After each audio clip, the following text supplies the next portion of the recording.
He was feeling nervous. Since his trip to Philadelphia, he'd experienced a few more painful spasms in his cheek. But over the last week, those sharp bursts of pain had become a daily occurrence. He was worried they could be related to his history with brain surgery. Almost 20 years earlier, David was diagnosed with pituitary adenoma, a small benign tumor located on his pituitary gland, which is just behind the nose. And so he had to undergo brain surgery and also radiation treatments to remove the tumor. But he'd been free of symptoms ever since. However, now he was worried that the tumor might be back, or that something related to the surgery might be causing this new pain. So he'd come in for an MRI and other tests. A few moments later, his doctor walked into the room. He had good news. David's tumor was not back. In fact, the doctor couldn't find anything physically wrong with him at all.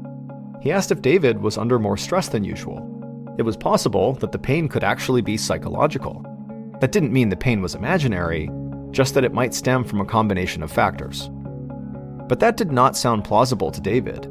He was an avid meditator, which gave him an excellent coping mechanism for stress.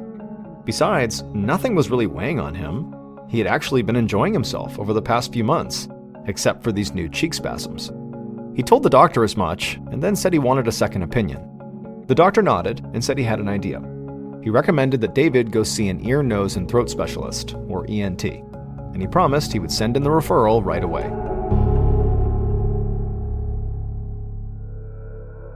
Two weeks later, David walked out of that ENT's office feeling frustrated. The ENT had ordered more scans of David's head and had found that he had a deviated septum, which meant the cartilage that divided David's nostrils was off-center. But the ENT didn't think a deviated septum would cause this stabbing pain in David's cheek.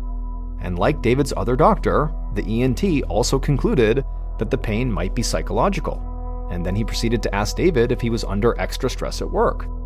Nothing David said could convince the ENT otherwise. So eventually David gave up. He would just have to find a different way of dealing with these spasms. Another few weeks later, David paced at the front of a lecture hall, flicking through a PowerPoint presentation, and he had just arrived on the final slide when the pain in his cheek returned. And it returned like an explosion, sending sharp bolts of pain across his whole face. He winced so hard he nearly dropped the clicker in his hand, but then tried his best to recover. He didn't want his students to know that anything was wrong here, but at the same time, it felt like the muscles beneath his skin were literally on fire.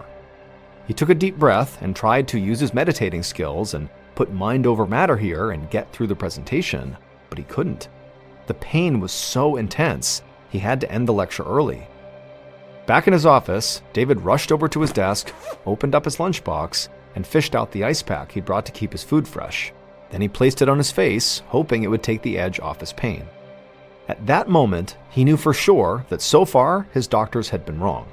This was not a psychological problem. Something was physically wrong here. He just needed to find the right doctor who could prove that. 10 minutes later, David's cheek was still throbbing despite this ice pack. So he put the ice pack away and then stepped into the hallway to call his dentist. He figured, maybe if the problem wasn't in his ears, nose, or throat, maybe it was in his teeth.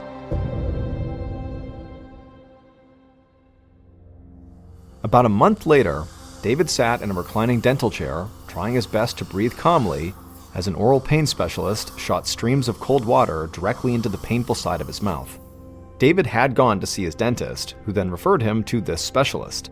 But this specialist didn't find anything physically wrong with David's teeth. So he proposed an unusual way to help David cope with what appeared to be a psychological problem. He wanted to train David's mind to simply ignore the shooting pain in his left cheek. And so the specialist told David to open and close his mouth while he, the specialist, shot streams of cold water at David's gums. David opened his mouth and tried hard not to flinch as the specialist did this, but each burst of water felt like he had touched a live wire. David tried to ignore the pain, but by the time the specialist finally put down the water scaler and handed him a paper towel, his whole jaw was throbbing. The specialist slid his stool back from the dental chair and then told David to mimic this exercise at home, and eventually he would get results. In the meantime, he was going to prescribe David an antidepressant that's also sometimes used to treat facial pain. David was not optimistic here. He felt like he had just undergone a round of torture for nothing. But he would try the medication and try the exercise and see if maybe this specialist was right.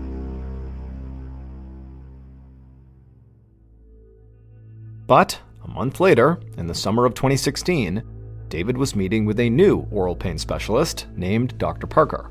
For weeks now, he'd been trying the cold water exercise and the antidepressants, but the jolting pain had only gotten worse.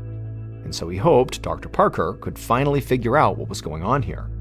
When Dr. Parker finished up her physical exam of David, she proposed an idea.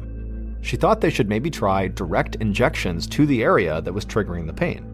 She would inject local anesthetic directly into his cheek, into a taut band of skeletal muscle, and maybe get the muscles to relax for a while. She said that should give David some relief. David thought this sounded like a wonderful idea, and he was game to try it. So Dr. Parker readied the anesthetic, then injected it directly into his cheek. The pain of getting this injection was shocking, but David was pretty used to shocking pain by now, so he just gritted his teeth and held still. Once Dr. Parker was done and had removed the needle, at first, David's cheek was just pulsing with pain. But slowly, the pain subsided, and for the first time in months, he just felt normal again. He'd never been so grateful for a moment without pain. Dr. Parker smiled and told David to come back and see her in 2 weeks for another injection. He would need them indefinitely to manage the spasms. David hated the thought of undergoing that treatment twice a month for the foreseeable future. But until doctors could find the root cause of his pain, it was his only course of treatment that actually worked.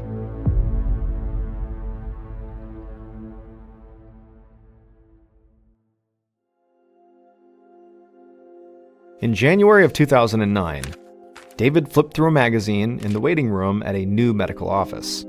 After almost 3 years of finding partial relief through those trigger point injections to his cheek, he had decided to seek help from a new doctor, a neurologist. The injections were still helpful, but they weren't working as well as they did at first. The constant, awful pain in his cheek was back. It was bad during the day, but it got worse when he lay down at night. It made sleeping miserable, leaving David tired all the time. Plus, his insurance only covered part of the injections. At the end of 2018, when he sat down to review his spending for the year, he was shocked by how much he had paid out of pocket for his injections. And so that motivated him to start searching for answers again, because those injections were just band-aids. He needed to find the root cause and fix that. Since the spasms had begun back in 2015, 3 different specialists had told him that the problem was psychological. David wanted to believe them, but he had never been convinced. So he decided to see a neurologist, a doctor who specializes in disorders of the brain. He figured maybe it was a physical problem with his brain, not a mental one. Just then, a nurse called his name, and he followed her back to a sterile, beige-colored room where he sat down on the exam table. Soon after that, a young neurologist knocked on the door and introduced herself as Dr. Bashar. She asked David to walk her through his symptoms. David told her the whole story, about the constant stabbing feeling in his cheek and the limited success he'd had with trigger point injections. Dr. Bashar listened as she began a thorough examination of his face, paying extra attention to the painful spot just to the left of his nose. And when she was done with the exam, she told David that she actually had a whole new diagnosis for him. In her opinion, David had a condition called trigeminal neuralgia, or TN. David had never heard of it. She explained that TN is caused by damage to the trigeminal nerve, which is responsible for carrying sensations like pain from the face to the brain.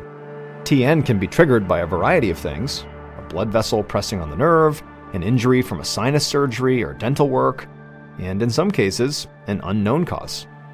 But unfortunately, the result is the same. TN is one of the most painful conditions known to medicine.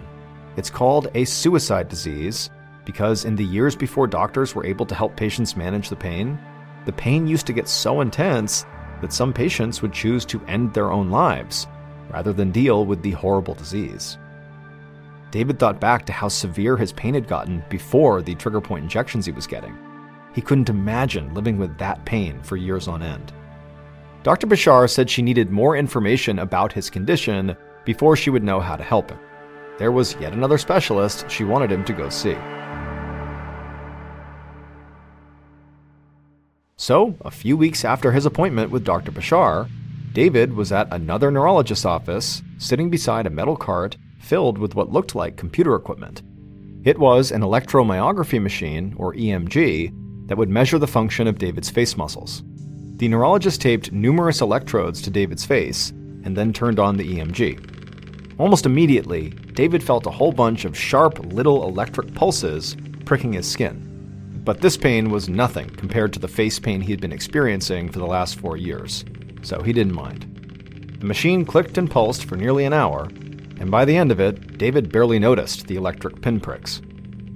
When the EMG finally turned off, David's neurologist removed the electrodes from his face and moved to the EMG monitor to look over the results. He told David there was some good news. His TN was not being caused by a neuromuscular disorder like multiple sclerosis. Unfortunately, though, the EMG did not reveal what was causing it either. David just sighed. After 4 years of disappointing news from specialist after specialist, he had become hopeful after finally getting properly diagnosed that he had TN. And he was now hopeful that this EMG would finally uncover a proper treatment for his pain. But clearly it had not. And so he asked the neurologist if there was anything else he could do. The neurologist paused and then said that typically in this situation, he would opt for brain surgery to help treat David's pain and fix the damaged nerve.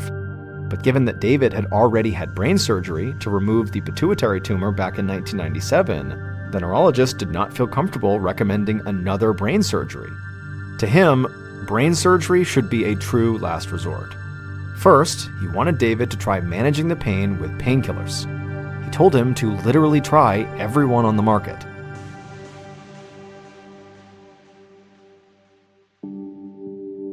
Two years later, in the winter of 2021, David was once again sitting in a dentist chair, but this time for a routine procedure, a crown replacement. He tried to hold still as his dentist pushed a syringe of Novocaine into his gums, but the needle was triggering his TN and making the numbing process overwhelmingly painful. For the past 2 years, David had been dutifully working his way through a laundry list of painkillers. But instead of getting better, David's pain remained basically constant. In fact, the spasms were so unrelenting that most days he couldn't think straight. He couldn't even meditate anymore, something that had been a daily practice and comfort to him for years. He was frustrated and exhausted with the whole ordeal, and perfectly understood now why TN used to be called the suicide disease. Thankfully, the Novocaine his dentist had given him did eventually set in, and the pain in his cheek finally dulled. It was the first time in a while that there hadn't been pain in his cheek. And so even as his dentist began drilling away at the crown on his back tooth, David simply sat there and enjoyed the temporary relief. But that afternoon, when the Novocaine wore off, the pain came back with a vengeance.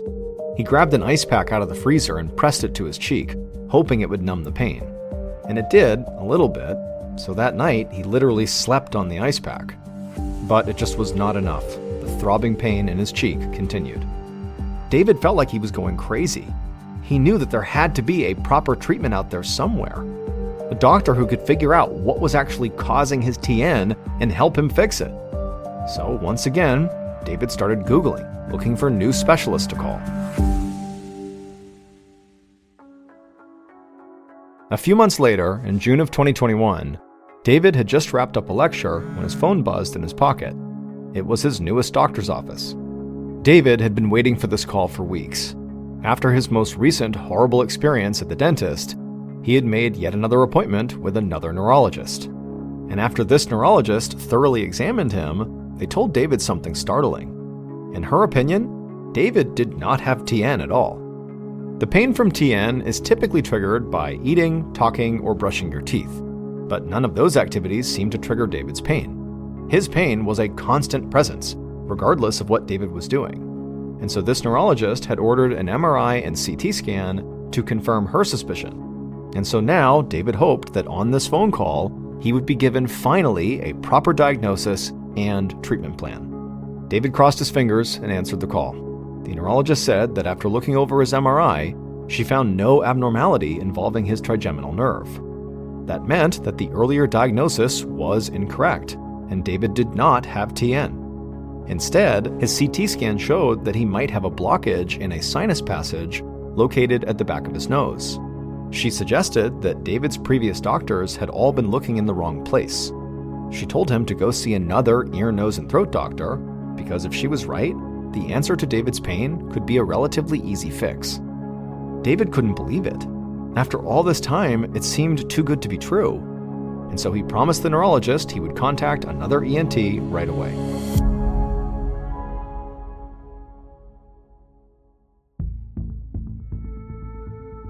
Almost 2 years later, in May of 2023, a neurosurgeon named Dr. Sarah Howard stuffed down a quick lunch while reviewing the medical chart for her next patient. She was the director of neurosurgical oncology at a healthcare facility in Santa Barbara, California. And today, she was meeting with David, who had recently retired and moved to the beachside town. Dr. Howard threw her brown lunch bag into the trash, grabbed her tablet, and hurried down the hallway to the exam room where David was waiting. From the moment she entered the room, she could tell that David was on edge. But given how many specialists he had seen over the years, she understood why. David explained that the last doctor he saw was a neurologist back in 2021. That doctor sent him to another ear, nose, and throat specialist to look for a blockage in his sinuses. But the ENT had not found anything wrong, so David felt like he was back to square one after 7 years of looking for answers. Feeling defeated and depressed, David had stopped hoping for a diagnosis at that point, and he had suffered excruciating pain ever since. It had been 7 years since the stabbing pain had started. He just needed it to stop. Dr. Howard brought up the MRI image of David's head that had been taken back in 2021. This was the MRI that supposedly showed he had a sinus blockage rather than TN. She flipped her tablet around so that David could see the image, and then on the image, she pointed at a small spot on his cheek. And while he looked, she told him that she knew exactly how to help him. David looked shocked, but he also tensed up because to this point, nobody seemed to know how to help him. But Dr. Howard seemed very confident, and she told him that the solution was brain surgery. However, because of his complicated medical history, the procedure would be extremely risky and with no guarantees. In fact, she told him there was a 70% chance the surgery would not relieve his pain at all. In fact, it might even make the spasms worse. The last thing Dr. Howard wanted was for David to have unrealistic hopes here and to undergo a risky procedure only to wind up suffering even more than he was now. But Dr. Howard said, look, this is your best chance of relief, but ultimately, the choice is up to you. Dr. Howard waited while David tapped his fingers nervously on his knees, thinking it over. Finally, he asked her to show him the MRI one more time. She handed him the tablet and let him enlarge the scan, looking at that little spot she had pointed out on his cheek. Finally, after staring at the image for several moments, David said he had made up his mind. He was willing to take the risk.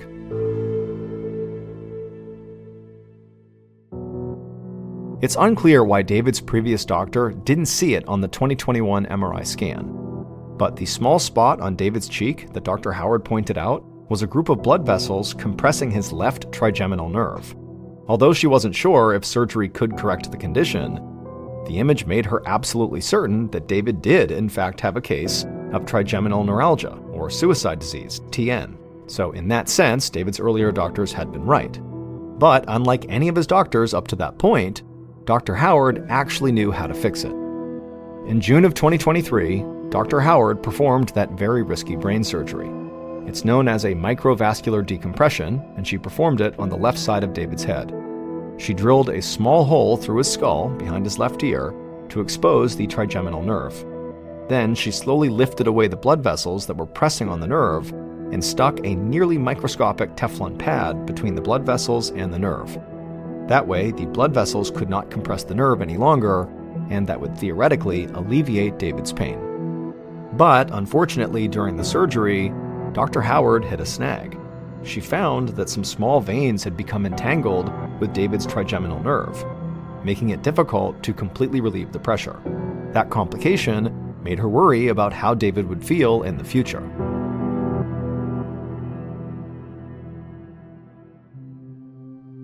Following the surgery, the pain in David's face did diminish, however, it did not go away completely.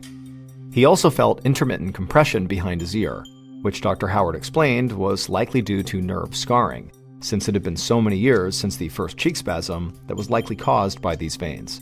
Dr. Howard warned David that compression feeling might end up being permanent. But David finally found his way back to a sense of normalcy, though he wishes he had done more of his own research when the spasms first started happening. He thinks that maybe